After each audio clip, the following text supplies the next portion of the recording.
Presiden Joko Widodo menggelar pertemuan dengan Perdana Menteri Jepang, Fumio Kishida, dalam kunjungan lanjutan ke kawasan Asia Timur.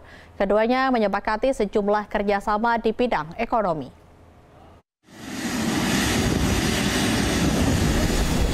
Presiden Joko Widodo dan rombongan melanjutkan kunjungan kerjanya ke sejumlah negara di Asia Timur. Rabu pagi, 27 Juli 2022, Presiden tiba di Bandar Udara Haneda, Tokyo, Jepang. Mereka tiba usai menempuh penerbangan selama 3 jam dari Beijing, China. Presiden disambut oleh Wakil Menteri Luar Negeri Jepang, Miyake Shingo, dan Dubes Jepang untuk Indonesia, Kanasugi Kenji, serta Duta Besar Indonesia di Tokyo, Heri Ahmadi. Selanjutnya, Presiden Joko Widodo dan Perdana Menteri Jepang, Fumio Kishida, menggelar pertemuan. Ini disebut sebagai momentum mempererat hubungan kedua negara. 50 tahun hubungan Indonesia-Jepang dinilai berkontribusi untuk menciptakan perdamaian dan kestabilan di dunia. Bapak Presiden pembahasan situasi di kawasan antara lain agresi Rusia ke Ukraina, Laut Tiongkok, Timur dan Selatan, kebijakan terhadap Korea Utara seperti isu nuklir, rudal dan isu penculikan, serta situasi di Myanmar.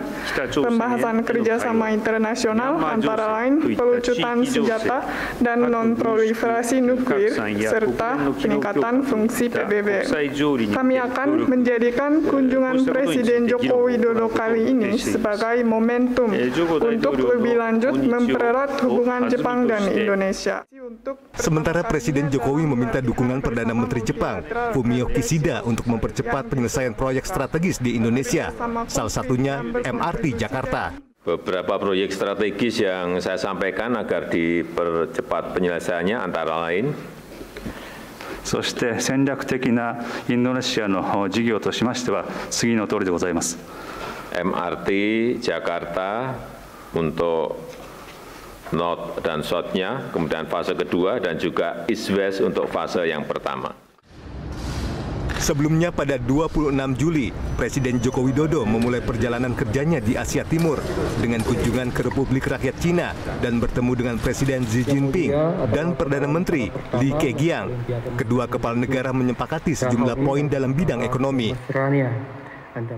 Bapak Presiden di dalam pertemuan tersebut memperjuangkan isu akses pasar, terutama untuk produk CPO beserta turunannya, buah tropis Indonesia, akses pasar bagi 22 spesies ikan, pembaruan protokol untuk mengakomodir produk turunan sarang burung walet dan porang, serta meminta dilakukan review kebijakan anti-dumping terhadap produk stainless steel Indonesia. Setelah berkunjung ke Cina dan Jepang, Presiden Joko Widodo dan rombongan melanjutkan kunjungan kerjanya ke Korea Selatan. Bersama Jepang dan Indonesia.